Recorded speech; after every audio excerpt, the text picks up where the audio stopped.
I want to answer some questions I've received about closed cycle hydrogen engines. So the first thing I want to say is that this is a combustion cycle, not a combustion engine per se. So it can be used in a wide range of internal combustion engine configurations, an opposed piston engine, free piston engine, dual chamber engine, as I've developed.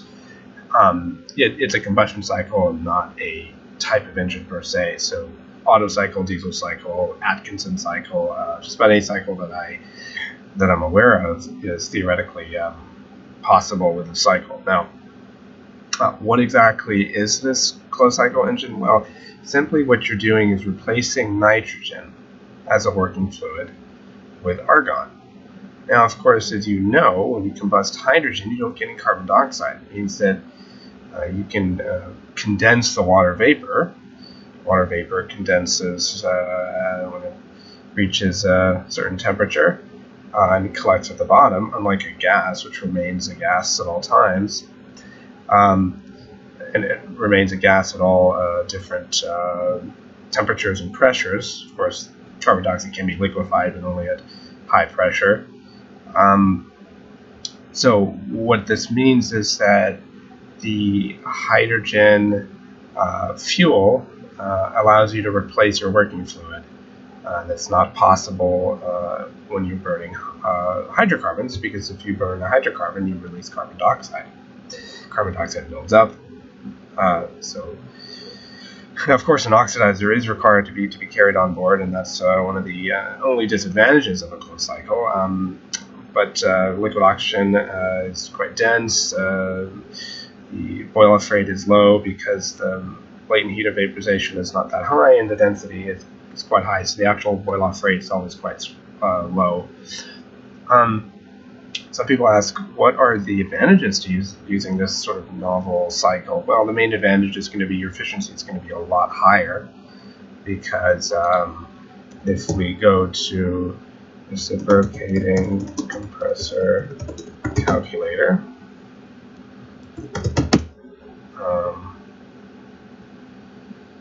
okay, if we put our specific heat ratio into here, okay, air, let's say we compress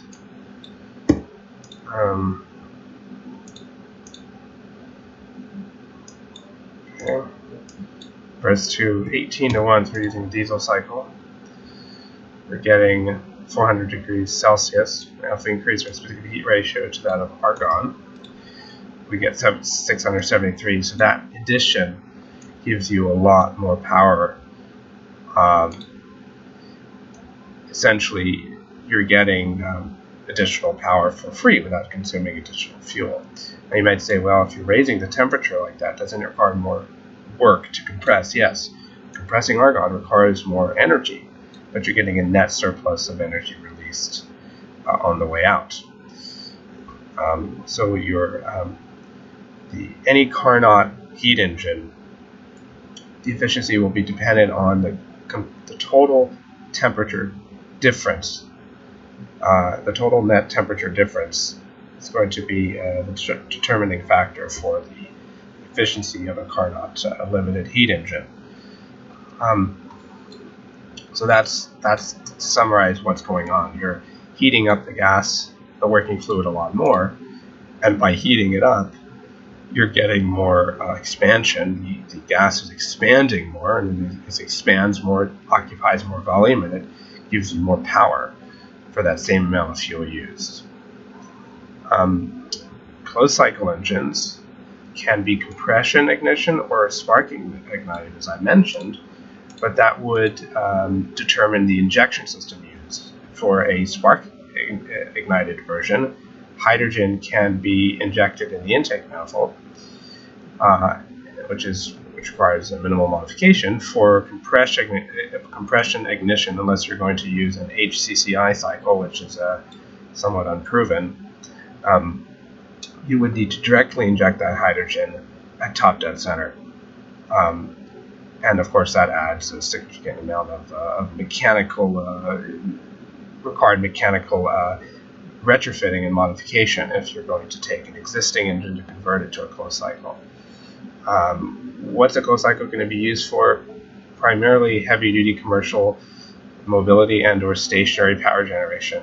I suppose all power generation is stationary. I don't really need to preface by saying that.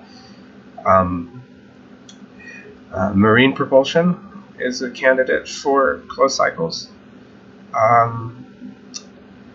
But I imagine stationary power generation is most attractive. So those are the biggest or the most important considerations. One last thing, if you're going to be cracking ammonia, that does add a degree of complexity because the nitrogen has to be removed and then an argon replenishment system has to be provided. A continuous argon replenishment system, since you're introducing an inert gas aside from argon that's going to increase in volume over time. An elaborate replenishment system is required. Now, in the absence of using ammonia, there's only the buildup of carbon dioxide from the combustion of lubricating oil, which the last Q&A answers.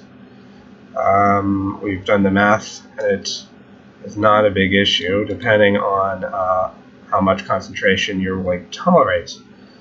If you're willing to tolerate about 15% periodic replacement of the argon is sufficient. Very, very, very little argon is consumed because all you're doing is filling up the displacement of the engine, the entire plumbing system, all of the intake lines and exhaust lines, and that represents in total a very small volume of gas because it's at low pressure. It's 30 psi. A closed cycle is able to provide compression, so the exhaust gas is at relatively high pressure since it's a closed-off system.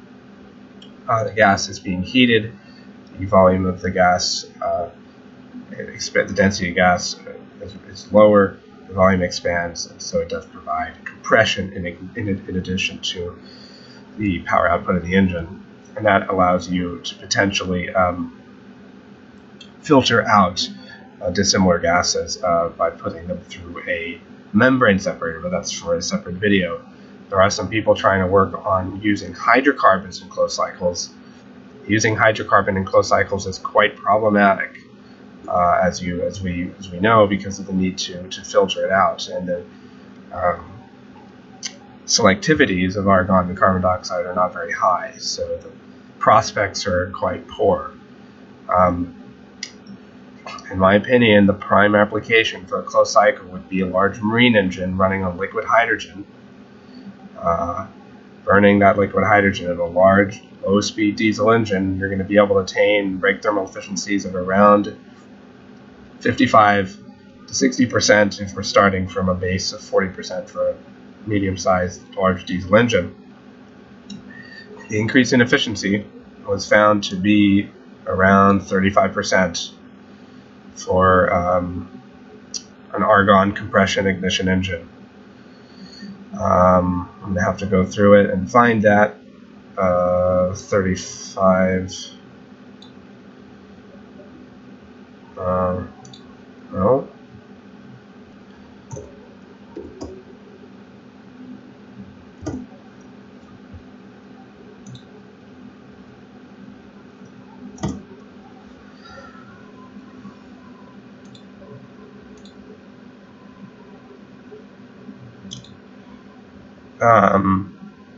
Anywhere from 35 to up to 50% increase in efficiency is attainable.